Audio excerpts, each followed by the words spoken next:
O plenário do Supremo Tribunal Federal julgou um recurso do município de Curitiba que pedia a cobrança de impostos da extinta rede ferroviária federal. A empresa foi assumida pela União e, por isso, atualmente tem imunidade tributária, mas deixou de pagar impostos por 2 anos, quando ainda tinha economia mista. Os ministros também iniciaram o julgamento de um recurso que discute se a existência de processos criminais pode ser considerada como maus antecedentes no cálculo da pena.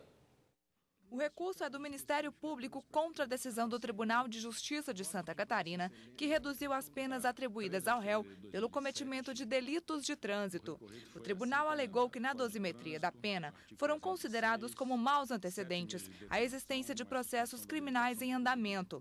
Para o Ministério Público, os maus antecedentes devem ser levados em conta pelo juiz ao calcular a pena do acusado. Não se trata aqui da reincidência penal com regramento específico, não se trata aqui de desrespeito ao princípio constitucional da presunção de inocência, mas da observância das circunstâncias judiciais que envolvem a figura do réu que é suscetível à prática de ilícitos.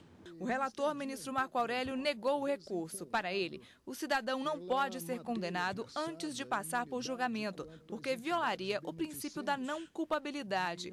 Ele foi acompanhado pelos ministros Luiz Roberto Barroso, Teori Zavascki e Gilmar Mendes, que tiveram o mesmo entendimento. É vedada a utilização de inquéritos policiais e ações penais em curso para agravar a pena base. Uma vez admitido pelo sistema penal brasileiro o conhecimento do conteúdo da folha penal como fator a ter em conta na fixação da pena, deve a presunção militar em favor do acusado, partindo-se sempre do princípio da razoabilidade, conducente a procedimento harmônico com o ordinário e não a suposição do excepcional. Dentro desta minha perspectiva de não exacerbação do direito penal nesta quadra da vida brasileira, eu estou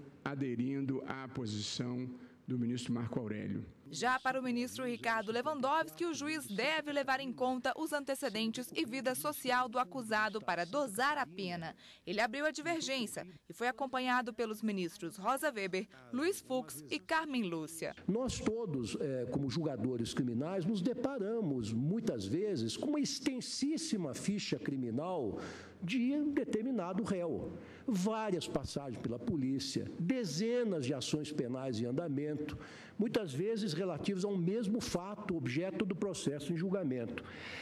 Isso, de alguma forma, a meu ver, precisa ser considerado. E o juiz, dentro da sua discricionariedade, dentro do seu prudente arbítrio, pode, baseado no artigo 59, e, a meu ver, dosar a pena, levando em consideração os antecedentes. O julgamento foi suspenso para colher os votos dos ministros que não participaram da sessão. O plenário ainda julgou o recurso do município de Curitiba, que quer manter a cobrança tributária da extinta RFFSA, empresa ferroviária que deixou de pagar impostos nos anos de 1999 e 2001. O município questiona a decisão do Tribunal Regional da 4ª Região, que aplicou a imunidade recíproca à empresa, já que foi sucedida pela União. Para o relator e presidente do STF, ministro Joaquim Barbosa, a empresa que no momento do lançamento dos impostos era uma sociedade de economia mista, não fazia jus à imunidade recíproca e que hoje, mesmo sendo propriedade da União, deve pagar o débito referente aos 2 anos. Como sucessora da sociedade de economia mista, a União se tornou responsável tributária pelos créditos inadimplidos nos termos dos artigos 130 e seguintes do Código Tributário Nacional. A regra constitucional da imunidade, por se destinar à proteção específica do ente federado, é inaplicável aos créditos tributários constituídos legitimamente contra pessoas jurídicas dotadas de capacidade contributiva e cuja tributação em nada afetaria o equilíbrio do Pacto Federativo.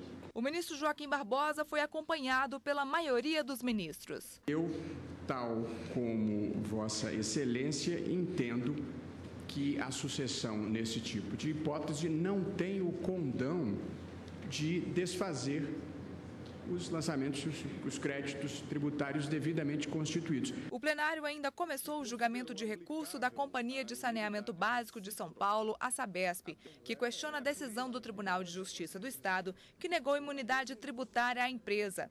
A discussão dos ministros foi sobre a natureza jurídica da Sociedade de Economia Mista, se é um serviço que busca lucros ou serviço público essencial e, assim, merecedor da imunidade tributária. O julgamento foi suspenso para acolher o voto dos ministros ausentes.